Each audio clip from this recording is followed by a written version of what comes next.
तो इस वीडियो में मैं आपको बताने वाला हूँ मेरी कुछ गलतियाँ प्रिंट ऑन डिमांड की। ठीक है, ये पूरा मेरा एक्सपीरियंस है, ये कुछ गलतियाँ मैंने की हैं प्रिंट ऑन डिमांड का बिजनेस करते वक्त जिनसे मैंने कुछ सीखा। तो मैं इस वीडियो में मैं आपको अपनी गलतियाँ बताने वाला हूँ, कुछ 4 या 5 गलतियाँ। आप उनसे सीख सकते हो या हो सकता है शायद वो चीज़ आपके साथ भी हो रही हो और आप मुझसे रिलेट कर पाओ, तो आपके लिए बहुत अच्छा होगा। ठीक है, वीडियो पे अंत तक देखना और चैनल को सब्सक्राइब कर लो। और हम 450 सब्सक्राइबर पहुंच चुके हैं। थैंक यू सो मच कि आपने सब्सक्राइब किया, और अगर सब्सक्राइब नहीं किया है तो प्लीज़ सब्सक्राइब कर लो। ठीक है, तो सबसे पहली गलती थी, गलती नंबर 1। गलती नंबर 1 ये थी कि जब मैंने प्रिंट ऑन डिमांड बिजनेस शुरू किया था, एक्चुअली मैं प्रिंट ऑन डिमांड ही पहला था जो मैंने शुरू किया था। ड्रॉप शिपिंग में नहीं कर रहा था, केवल प्रिंट ऑन डिमांड से शुरू किया था मैंने। ठीक है, तो प्रिंट ऑन डिमांड से जो मैंने शुरू किया, तो सबसे पहली गलती ये थी कि मैं प्रॉफिट खोज रहा था, बहुत जल्दी प्रॉफिट खोज रहा था। मतलब कि मैंने टी शर्ट बनाई, टी शर्ट में से मैंने कैलकुलेशन किया कि यार क्या क्या चीज़ें हैं, और मुझे बस चाहिए था प्रॉफिट, इंस्टेंट प्रॉफिट, कि अभी ऐड चले 500 की ऐड चलाऊँ, 4-5 सेल आई, 4-5 सेल से भी मुझे प्रॉफिट मिल जाए। ठीक है, मैं ये सोच के चल रहा था, और ये सोचने के चक्कर में मैंने कुछ फेसबुक एड्स में गलतियाँ की, वो मैं अभी आगे बताऊंगा। ठीक है, मैं ये सोच के चल रहा था मुझे तुरंत प्रॉफिट चाहिए, मैं ब्रेक इवन भी नहीं सोच रहा था। ठीक है, ब्रेक इवन का मतलब होता है कि अगर मान लो आपको 50 रुपये का शर्ट मिल रहा है तो आपने 50 रुपये में भी उसको सोल्ड कर दिया, ना ही आपका प्रॉफिट हुआ ना ही आपका लॉस हुआ, तो मैं उसमें भी नहीं चल रहा था, मुझे चाहिए था प्रॉफिट। ठीक है, इनिशियल लेवल पे मैं प्रॉफिट में चल रहा था कि भाई प्रॉफिट तो चाहिए अपने को। ठीक है, इसकी वजह से मैंने कुछ गलतियाँ की और ज़्यादा।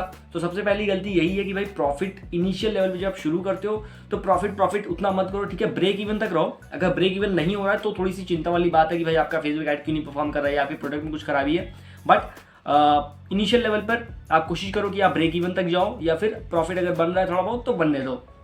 धीरे धीरे जब आपका फेसबुक ऐड अच्छे लोगों तक पहुंचने लगेगा, सही से काम करने लगेगा, देन आप धीरे धीरे प्रॉफिट मार्जिन अपना बढ़ा लोगे। ठीक है, तो सबसे पहली चीज़ कि भाई प्रॉफिट के लिए इनिशियल लेवल पे उतना मत सोचो, ब्रेक इवन तक रहो, और अगर प्रॉफिट धीरे धीरे आपका होने लगेगा। ठीक है, अब इस चक्कर में मैंने दूसरी गलती की अपने फेसबुक ऐड के साथ। अब फेसबुक ऐड में मैंने क्या किया, जब इनिशियल लेवल पे फेसबुक ऐड शुरू किया था तो इधर ही यूट्यूब वगैरह इधर उधर से सीख करके मैंने शुरू किया उसको, और फिर मैंने क्या किया, मैंने इंटरेस्ट को स्टैक करने लगा। मैं पूरा इंटरेस्ट, मतलब जितना मैं सोच सकता था एक टी शर्ट के लिए, टी शर्ट शुरू किया था, एक टी शर्ट के लिए जितने इंटरेस्ट सोच सकता था सबको मैंने एक ही एड सेट में डाल दिया। ठीक है, सारा एक कैंपेन, एक एड सेट, एक ऐड। ठीक है, और सब कुछ मैंने एक में डाल के छोड़ दिया कि चलो भाई इतना सब मैंने कर दिया। और मैं सोच रहा था कि वाह मैंने तो इतना इंटरेस्ट खोज लिए हैं, अब तो भाई ऐड तो बहुत खतरनाक चलेगा। लेकिन ऐसा हुआ नहीं, क्योंकि मैंने सब कुछ टैग कर दिया तो फेसबुक भी उतने लोगों तक वो पहुंचा नहीं ऐड। यानी कि ऑडियंस तो मेरी काफ़ी अच्छी थी, लेकिन शायद वो हर लोगों तक पहुंचा था जिनको उस चीज़ की ज़रूरत नहीं थी, शायद उन तक भी पहुंच रहा था। ठीक है, मैं अगर आप लोग चाहो तो मैं अपनी उस print on demand T shirt के बारे में भी बता सकता हूँ अगली वीडियो में। ठीक है, कि मैंने कुछ गलतियाँ की थी, मैंने एक गलत डिज़ाइन सेल की थी, उसके बारे में अगर जानना है तो आप नीचे कमेंट सेक्शन में बताओ।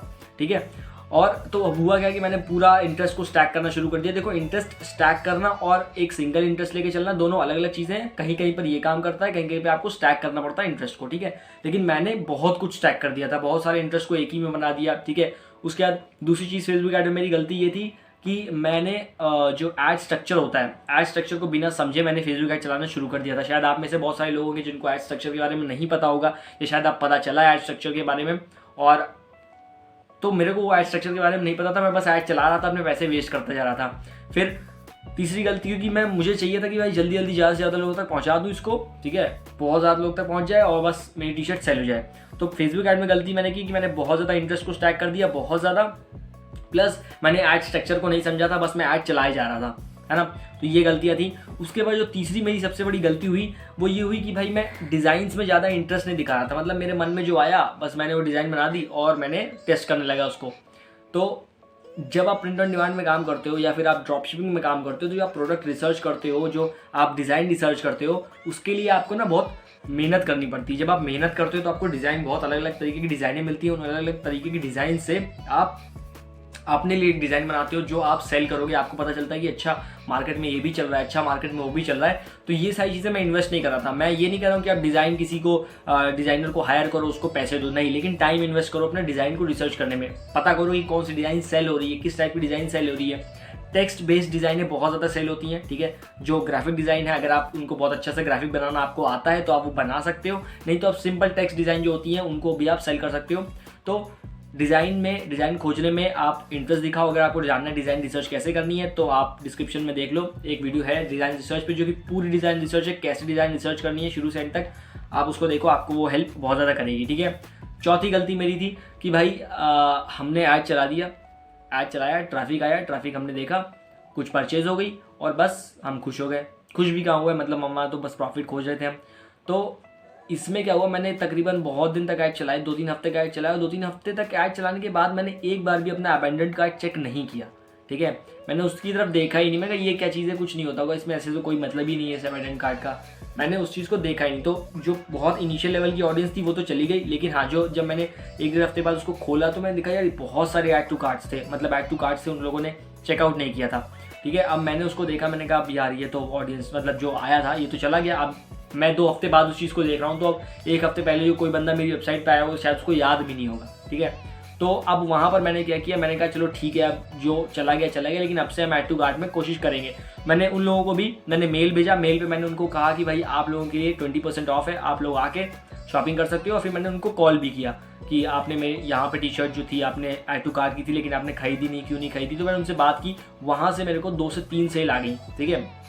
यानी कि वो लोगों ने 2 से 3 सेल आ गई। अब ये ऐसा नहीं होता कि ऐड टू कार्ट अगर 25 ऐड टू कार्ट है तो हो सकता है आपके 1 या 2 सेल आ जाए, लेकिन 1 या 2 सेल भी बहुत ज़्यादा मायने रखती है अगर आप लॉन्ग टर्म गेम में देखोगे तो, ठीक है। धीरे धीरे वो सेल बढ़ जाती है।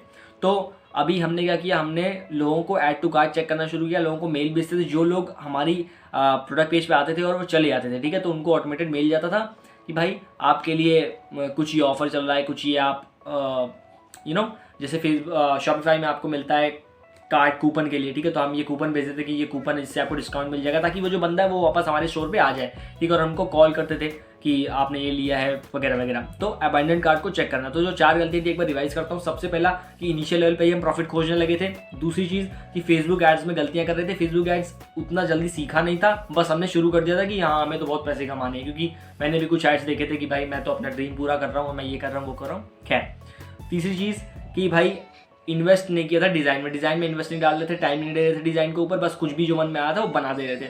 चौथी चीज़ कि जो अबेंडेंट कार्ड होता है वो बहुत पावरफुल चीज़ है। बहुत पावरफुल तो नहीं, मतलब हाँ अच्छा खासा है, आपको सेल मिल जाएगी, प्लस आपको लोगों से बात करने का तरीका पता चल जाएगा, और सामने आपका इंप्रेशन भी अच्छा पड़ेगा, एक तरीके से ब्रांड का इंप्रेशन पड़ेगा, क्योंकि अब कस्टमर के पास कॉल जा रहा है किसी वेबसाइट की तरफ से कि सर आपने ऐड किया था लेकिन आपने लिया नहीं, तो एक अच्छी इमेज बनती है उस बंदे के ऊपर, ठीक है, ट्रस्ट बनेगा उसको भी। तो ये कुछ गलतियां थी जो मैंने की हैं प्रिंट ऑन डिमांड बिजनेस के लिए, और उससे मैंने बहुत कुछ सीखा है। हो सकता है शायद आपने भी इस वीडियो से कुछ सीखा हो, तो नीचे कमेंट सेक्शन में बताओ ज़रूर, ठीक है। और अगर किसी चीज़ के किसी टॉपिक के बारे में आपको वीडियो जाननी है तो नीचे आप कमेंट सेक्शन में ज़रूर बताना, ठीक है। और प्लीज़ अगर सब्सक्राइब नहीं किया है तो यार सब्सक्राइब कर लो। बाकी हम मिलते हैं हमारी अगली वीडियो में, तब तक के लिए धन्यवाद।